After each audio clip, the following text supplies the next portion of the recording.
In 2026, 40 new sea cables will go live. Most of those will not land in Europe. What does that mean for Europe's digital sovereignty? Welcome to Threat Talks.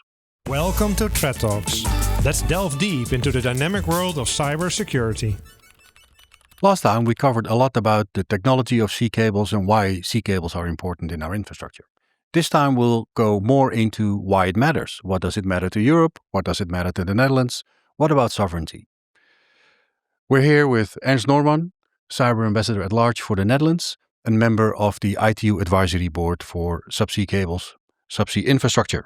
Ernst, just a slight reminder towards the last episode. Can you give a 1-minute pitch on what the Advisory Board does and why it matters? Sure. And great to be again, Peter, in this it's great podcast. to have you.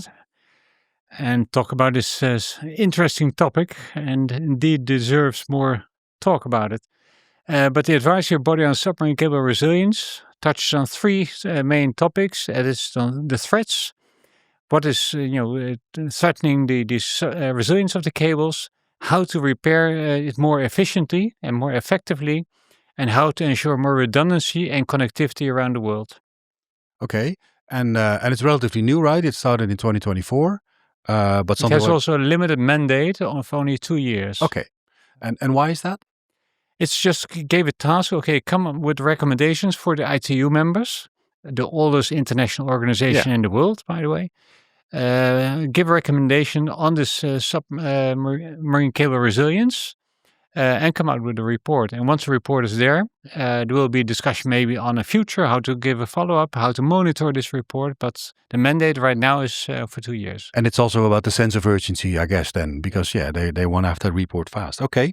So I think you could argue that the sea cable map is being redrawn almost. So a lot of the infrastructure, if you look at some of the maps, you'll see this sort of classic N shape going up into North America, crossing the Atlantic, Europe, and then down into Africa or Asia. A lot of that is being redrawn with infrastructure being put directly from Latin America to Asia, Africa, etc. So Europe doesn't seem to be that hot anymore when it comes to sea cables. What's your view on that? I wouldn't put it that negatively. We still are very well connected to Europe. Of course. So that's the main point. And of course, what you see is right now that the big tech are the major investors in new cables. And they decide where the new cables will be laid. And they especially do that to those locations where they have their own new data centers, AI factories, where they need direct linkages with their cables. Mm-hmm. So that means we have to really work also to ensure that the connectivity of Europe will be ensured and secured for the future. And right now you do see indeed that lots of new cables go to Asia, but it's also a lot of parts of that world were also underserved before. Yes, so it's not catching up. It's not only bad news. No. One of the objectives of the advisory body is to ensure better connectivities with those parts of the world which were not connected or sometimes solely connected to one cable. Yeah, the scope is global. The scope is not Europe or the Atlantic. And another thing, some of the arguments I sometimes have, or when we talk about this, is the leading position we have in Europe and in the Netherlands specifically is also because of the investments and sort of the visionary view of some people 30 years ago, 25 years ago, and starting to invest now. It seems like that's challenging today. Some other countries in Europe are investing more than the Netherlands, maybe. Sometimes in data centers. Not all of them have sea cables. Some of them are landlocked. But there was also an argument 2-3 years ago that actually there were two bad places in the world to go to. It was the Netherlands and Singapore, but Singapore seems to have solved that.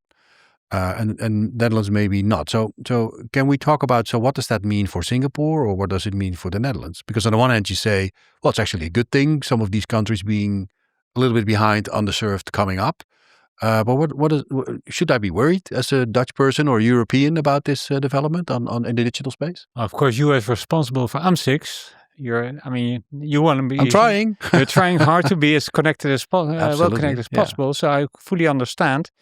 And just looking back at our history, we were of course, within Europe, we were the first connected with the internet. That first email outside of the US coming into Amsterdam. Yeah, but also within Europe, from CERN in the center in Geneva to Amsterdam, that was the first connectivity. And we built up a strong infrastructure, thanks also to internet exchange like AMS-IX, strong infrastructure in the Netherlands. And we were leading also in the thinking about digital ecosystem in cyber. So, and also with academics really being involved in thinking about, what does it mean, cyber security, digital freedoms, how to ensure that, how to keep the internet open, secure and safe. But it doesn't mean we will keep that just automatically. Yeah, we have to invest if you're number in one, you can only lose, you could argue. Absolutely. Yeah. And so we have to keep on investing. And in that sense, I'm happy we have a deputy minister now for digital sovereignty. And I understand she really understands the topic. So she will be on the forefront also within Europe and to really promote our agenda on the digital sovereignty and connectivity. But we need investments, of course. And I know we as Netherlands are really looking for public-private partnership in that. I'm also really happy with the Subsea Coalition, a private sector coalition, to really promote the interests of the Netherlands economy on the matters of digital connectivity and submarine cables especially. But now if I jump to Singapore told me, I just had a meeting with them in January on the submarine cables, and they told me, yes, indeed, we had for about half a year that we said, okay, we stop with new investments. And then we changed the way the companies can submit their proposals. And now they have submit full proposals, including green energy. Okay. So it's not that they put in data centers and then they can ask for connectivity. They have to come up with a green energy proposal. So it's much more holistic than approach in that sense. And Singapore is incredibly connected. I never realized it actually myself. They already have 32 cable landings. They have 10 in the pipeline and have an ambition for another 10 in the next 10 years. Okay. And this security on cable security is incredible. The past 5 years, 0 cable faults. Their cables are 5 to 12 meters under the seabed, and ships are not allowed to come close with their anchors. So no faults in that sense. So digital is really important to them. So it shows what kind of role they want to play in the region. Yeah. They want to be a hub for the connectivity. Yeah, I also remember, I'm not sure which time frame exactly, but I remember many years ago they actually provided tax cuts to companies that would invest in cloud back in the day and come to Singapore, which is one way of them actually becoming a major hub in the region. They are the hub in Southeast Asia with indeed the most connections and data as well. Would you, and this is maybe more as a diplomatic answer also, but would you see that as an option in Europe at all, that the European government and or national governments would give tax cuts? That it's so important that we actually give tax benefits to companies that would invest in digital, whether it's sea cable or other digital assets? Well, that's indeed, like you said, I'm a diplomat. I'm not working for the Ministry. I don't want to put you on the spot, but I want to put you on the spot. Ministry of Finance, but it's more important. I mean, companies will not invest only with tax cuts. They want to see what is their... Of course, there needs to be a result. What is the future? What do they expect as returns? And there you see that we are really looking now how to secure our digital sovereignty. I prefer autonomy because the point is we want to have choice. Yeah. And we don't have choice right now. We are dependent also in data centers often on the big tech companies. But you see right now developments. We just saw in the news that 9 companies in the Netherlands are putting a proposal together for cloud as a cloud providers. Yeah. You see that the family behind Lidl, the Schwarzkopf family, is investing in cloud. So suddenly you see a lot of developments, ASML investing in Mistral in France. So we have to believe in ourselves. And I think we can create a hell of a lot more than we're doing right now. And we already have a very strong ecosystem of small companies who have a strong potential, but we have to see how they can scale up. And then you will see also that the connectivity will come. And Europe has put it on the agenda to invest in connectivity. So I think I agree. So what you're saying is that actually we're too modest. We need to shrug off some of this modesty and be a bit more brazen about the good things we're doing and the wins we're seeing and actually the technology we're developing, etc. That's what you see in the US. They're absolute salespersons selling, even though sometimes it's not as big as they may tell. And we should be stronger in believing in ourselves. The cliche example is always Airbus, but we created Airbus as Europe, which is doing better than Boeing right now. Yeah. So why not in the other industries? So the Netherlands is quite known for the public-private cooperation, and I think a lot of other countries are looking at us as well in that sense. So again, from your role, we have the Sea Cable Coalition. You mentioned that. There's something on AI. There's one or two others. Is this something where we should have more public-private cooperation, and then we may be able to get that done in the Netherlands? But how do you look at Europe? Would we be able to do that on a European scale to promote more the abilities we have and create maybe the new Airbus, but then on digital sovereignty or autonomy? That's right. You already see that happening. A lot more cooperation at European level. In the AI sector, there already is a lot of initiatives and working together. But it can be stronger. But the European Commission is also really working hard on that, also on the submarine cables, to involve private sector in strengthening our connectivity through European initiatives. And does that include things like the CEF funding or the IPSI projects? Those are the things, the means they put in place to do that. You can say, okay, it's too small or maybe a first step, but it shows that it's on the agenda and that we really come to realize the importance. And again, with more self-confidence, and we can do something. And then if we also tie it back a little bit to our earlier discussion about the sea cable infrastructure and some of the technology related to that. And of course, it's not just the sea cable, as you said last time, it's also the data centers and cloud infrastructure and what have you. But the word sovereignty and autonomy, those are the words currently. And I think, again, you said it, at least in my opinion, you said it right in that sovereignty is about choice. It's about sort of not being punished if you choose to do something else, have that free choice. However, in light of this discussion, is that more a political thing or maybe almost a marketing thing for companies? Because it's not just saying, oh, we want to be sovereign, so we have a choice. There's a lot of technology that sits underneath that we need to, quote unquote, fix as well or organize. So again, when we work sort of our way up from the sea cable, what needs to happen for companies, for example, to be able to have that choice and not be locked into one particular vendor or one particular hyperscale type cloud? That needs an approach indeed. First of all, European-wide, that we want. I prefer the word autonomy and digital autonomy to tell that indeed you want choice. And if I tell this to American companies, the big tech, recently I was in San Francisco with the RSA, the biggest cybersecurity conference. And if you tell me, we want to have choice, they will understand. Of course you want to have choice. And then you say, well, that's also why we're going to invest in our own capability. Yeah, they understand. I mean, that's hard for them to say something else because that's the market we want to create. Yeah. So in that sense, we really work on that. On data, you can say more on sovereignty because you want to protect the data and ensure that there's no involvement from other countries in your data. I mean, we of course have a lot of discussion right now in Parliament, in civil society, in the press. Rightly so, because it's so important to protect your own data. Yeah. And maybe before we go on, because we talk about sovereignty and autonomy. So again, sovereignty, we said, well, that's really the freedom of choice almost. Or not almost, that's the freedom autonomy, of choice. I would say. Autonomy, so you say, so if that's autonomy, what's then sovereignty? Sovereignty that's where you really protect your data.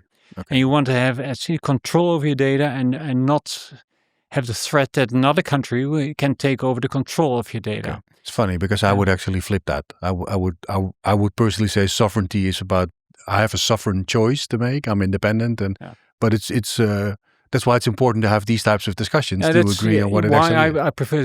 China always uses the word sovereign, sovereignty. Yeah. And we say, no, we want a more an open society and autonomy and choice. It doesn't mean that we want to exclude American vendors, but we want to have a choice also for European ones. Yeah. Now, one of the things also what you mentioned is, or refer to as more or less the whole stack of technology.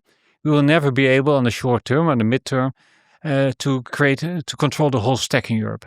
But we have crucial parts of the stack already. ASML, for instance, is a part of the stack, but also Nokia and Ericsson are parts of the stack, which the US is really needing, for instance, and they also need ASML. So we already control parts of the stack, but we want to control also other parts to a certain extent, at least, and we have to develop that.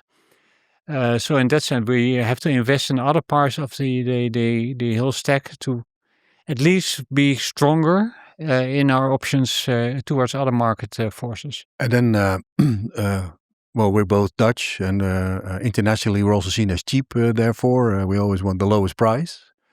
Is sovereignty and autonomy, does that come with a different price? And do we need to really start to realize that always choosing the cheaper option has gotten us where we are, but may not be the best choice going forward? Absolutely. You see that in broad discussion now with the whole geopolitical tensions. We want to have more, in that sense, sovereignty in Europe, that we want to make sure that we produce a lot of essential, critical products. But it comes at a price. Also, to build up a defense industry comes at a price. It's not cheap. Yeah. It's not cheap. But by the way, the US is not cheap right now too. I mean, in that sense, it's good that we also create our own infrastructure, but it means investing. That means that especially in the beginning, the cost price will be higher. And the same applies with digital autonomy. We have to be willing to invest and look at quality and not necessarily at first at the price. Of course, it's a balanced price and quality, but not only looking at the price to see what you get. I mean, yeah, and again, in the last episode, we also talked a little bit about what that means for companies and for company directors and boards. And we talked about NIS2 having an effect and new cyber acts where boards and CEOs are becoming almost personally liable for taking care of this. So that then also applies for companies. So they also need to look at their budgets and not sort of wave it off to the IT guy or girl, but actually realize as a board, I'm now on the hook to make sure that my digital assets are safe. I understand what I need in terms of digital assets to run my business and protect that. Yeah.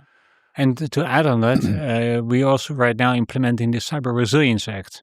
And I'm a true believer in the Cyber Resilience Act because that forces companies, digital companies, software developers, hardware developers, to implement security by design as a start of your product. And you will be liable later also if your product is not safe, which is absolutely normal. I mean, if you buy a car or medication or children toys, you trust that the government will take care of it, that the products are safe. And otherwise, you sue the company. With software and hardware, still not the case. It's a free-for-all, yeah. And that's ridiculous. That's really, it will be a game changer, but it will also may increase the cost. Yeah. Because you will have finally safe products, which are difficult to hack, are more trustworthy. So in that sense, I'm a true believer in the Cyber Resilience Act. It's a European act, but it could become also a world standard. Yeah, if you want to deliver in Europe, you have to adhere to this standard. Absolutely, yeah. I often use the example of water, for example, or power. So if the internet is a utility, and you could argue it is because we're using it for everything, why is it that I can safely take a glass of water from the tap or plug my phone into charge in the power, but if I go online, I'm hacked, I'm cracked, I'm free game basically. Yeah. And this is what that act is addressing. That as a user, I can actually trust the thing I'm buying because there is quality checks behind it and security by design. And there's going to be AMS-IX, what's that in English? There's got to be trademarks for that, right? Or a certification. Certification. Yeah. Okay. So as a customer, I know how to look at this.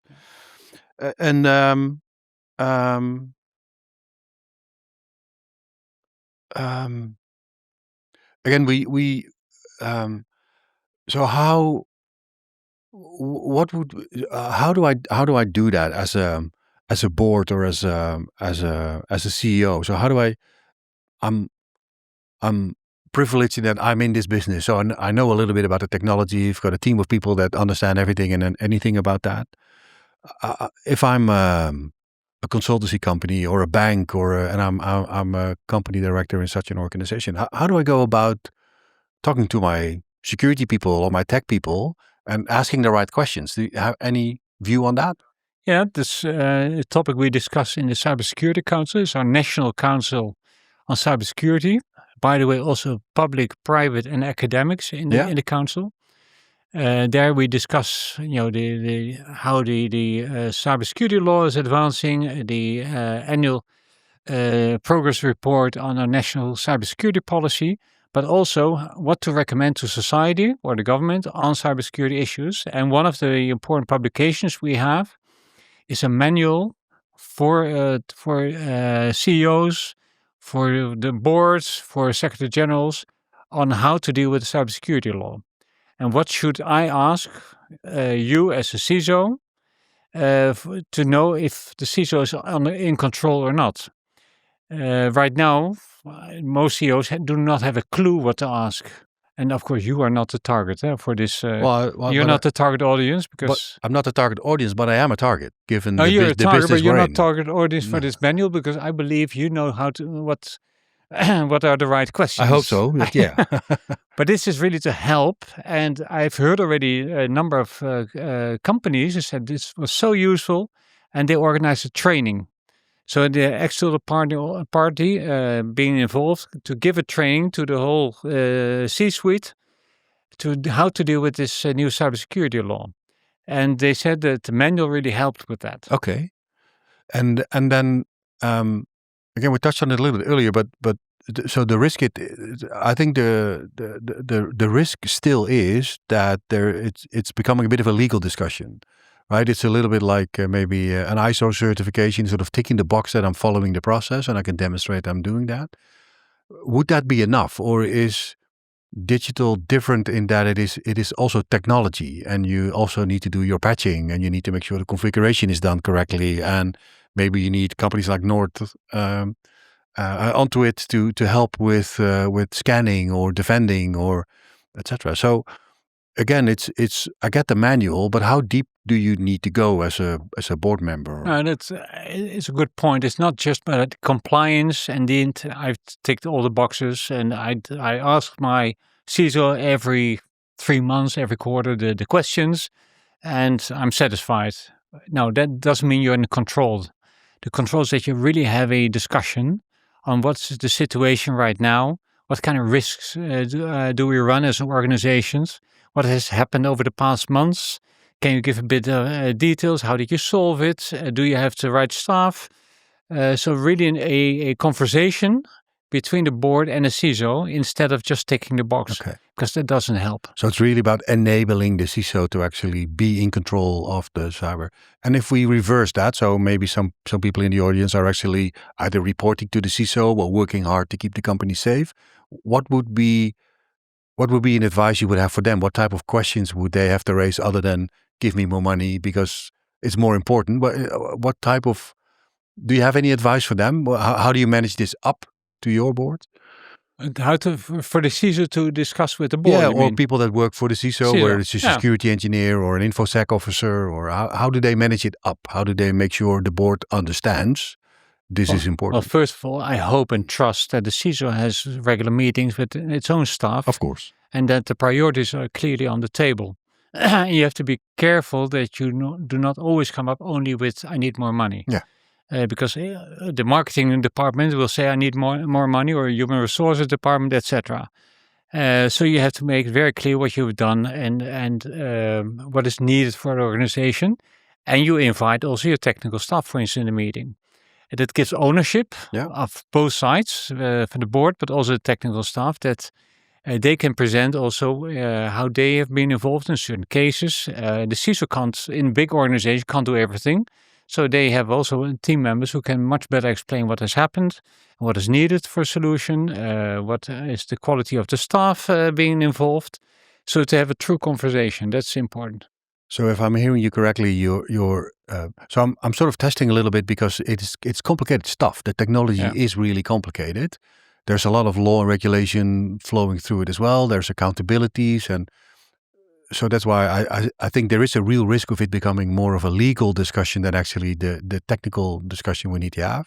But it's also not just a technical discussion. It's really the nexus of the two actually that is helping us to make it safe. But I think if I'm hearing you, you're quite positive about the fact that the law, the regulation, the manual, the pressure from the government on boards, personal liability combined with investing in the technology is going to get us. I mean, it's going to take a while because it's a big topic, but we'll get there. You think also security by design, these sorts of all of it together is going to really bring us to a higher level. And what I hope also, what we encourage is also that companies discuss the topic amongst themselves, exchange internally or between companies. Between companies, okay. First of all, the CISOs, and be open, and that's not an easy one.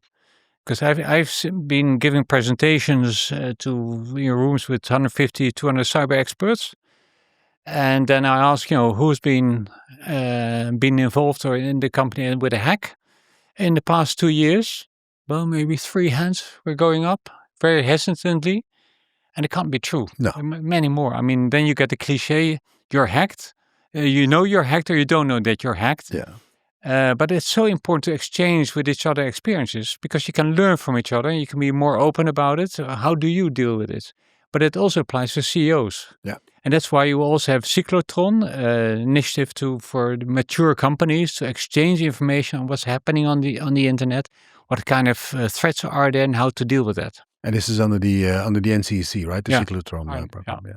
Yeah, I'm in an advisory council of an organization that is specifically doing that, creating roundtables in confidential setting where CISOs and IT people can actually talk freely about, I have been hacked, I need help, rather than doing that publicly. So it is a difficult topic indeed. And funny enough, this is also what we've been advocating also within the UN, but between countries. Yeah. We organize also regional dialogues in the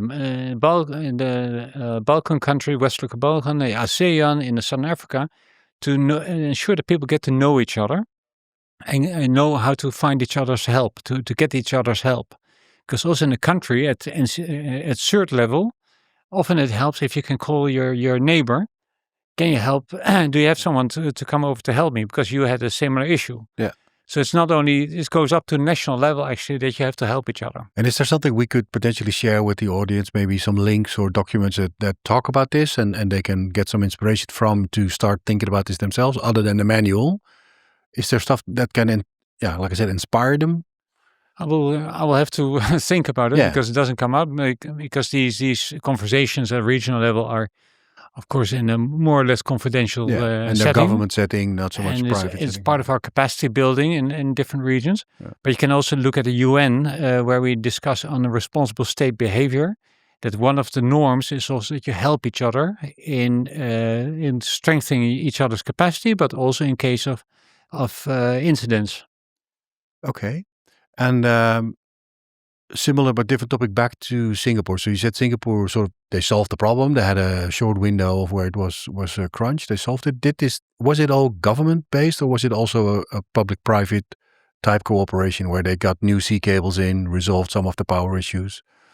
Is there anything we can learn from that also for the Netherlands or Europe specifically? I can't tell all the details how it went, but it was the government who decided on the new tender procedures, how to submit proposals. Yeah. And put the green energy as a priority, and also enforcing the regulation for the subsea cables, that this makes a real secure infrastructure. That's all done by government. Yeah. And you can also see Singapore is a member of the ASEAN, is an example for other countries also how to deal with it. And because they have a lot of experience, they're small. But their government is strong and they have a lot of capacity. They want to share also with other countries. It's of course a different governance system as well. Different governance, yeah. But it's also, I think, an example of regulation actually working in the benefit of the country and therefore also the citizens. Okay, really nice. In the preliminary, we talked a little bit about, and also in this call already, but there's actually a lot of good stuff happening in Europe as well, right, around this. So we were a bit, we're challenged a little bit when we talk about things like sea cable infrastructure and where does it land, and most of those investments going somewhere else maybe. But when we think about AI, for example, and we start to think about, again, autonomy and sovereignty, there's a lot of good stuff happening, right? Are there one or two examples maybe you want to share to actually demonstrate and prove that good stuff is happening? Well, often the other countries, especially US at federal level, they complain about the EU. That's all regulation, etc. Yeah. But if you see that we create a strong ecosystem with predictable regulation, that makes us also creates an ecosystem which is much better for companies than unpredictability. In the States, you have at state level all different regulations, and some are much stricter than European regulation because you usually come after incidents. We want to prevent incidents, and you see already that the challenge in Europe is that all the talent we have, and we have lots of talent, and lots of talent also you can find from Europe in the US. But the point is that you have lots of ideas, young companies starting, but our challenge is to keep the scale-ups inside. Yeah. That's something we all are aware of, that we have to look at the capital market and the further regulation to harmonize regulation. But we are aware of that. But at the same time, you see companies like Mistral and ASML, for instance, working together, and ASML investing in Mistral. You see at Quantum that we have a strong ecosystem as Europe, actually stronger than the US. Okay. So that's also where we see very positive developments. Yeah. And the awareness is really coming up very strongly within the European Commission, but also with member states. And we really feel the need to work together. So it's chest out and be proud. And some of it is money, of course. I mean, you're talking about financial union and things like that, but it's and we have money. I mean, you look at the pension funds of Europe, they're so rich. Incredible. And the only point is we have to invest it. But indeed, we should, we should have more self-confidence. Yeah, and a bit more risk appetite, I guess. There's one thing I always say you never can change overnight is that if you go bankrupt in the US, it's a moment of pride almost, and you learn something. Yeah, exactly. Okay, and in Europe, it's still if you go bankrupt, the bank will not be opening its doors. This is easily. not an endorsement for everybody to go bankrupt, but it's no. But it shows the difference in culture. Yeah. For the risk appetite. Yeah, actually. absolutely. Okay, trying to round this up as well. Very interesting. I mean, we can talk for days, of course, about this. Again, so we talked about the situation in Europe, Africa, how we relate. Asia, and how we relate to others. What do you see needs to happen in the next 3 to 5 years in Europe to remain that leading? I mean, whether or not there's a lot of debate. The US, Europe is passé and everything else. I think we're not so much. And listening to you, I think you agree. What needs to happen in the next 3 to 5 years to remain in that leadership position and not keep on sliding down the list? I think you have already many reports with the agenda. Draghi report, Peter Wennick in the Netherlands, setting out an agenda. So we are already focusing on that, how to strengthen the whole ecosystem in Europe. We still have to work stronger together within the European member states, harmonizing the legislation. In the past, it was too much, we should do everything at national level, and only what we can't do at national level, we should do in European level. And that you see a change that, we can have a look at harmonizing more European level to facilitate doing business within Europe and make it also for citizens actually easier in that sense. But I think we have had a reality check over the past year at least, but also longer already. The Draghi report was from before. Yeah. So the reality check is there, and we are now working together, and we should work together to make ourselves stronger. So it's not easy. It's a lot of hard work, but all the components are there. It's really for us, all of us, to pick it up and start executing. And Europe is still a believer in working together also with other countries around the world. It's part of our strength, actually, that community. We've always been a community. It's not the United States of Europe, and working on that. Okay. Well, again, Ernst, thank you very much for this very pleasant discussion again. This was Threat Talks. If you have any questions, please reach out to us. We'll put some additional information in the show notes, and we hope to see you soon. Goodbye. Thank you for listening to Threat Talks, a podcast by Onto It Cybersecurity and AMS-IX. Did you like what you heard? Do you want to learn more? Follow Threat Talks to stay up to date on the topic of cybersecurity.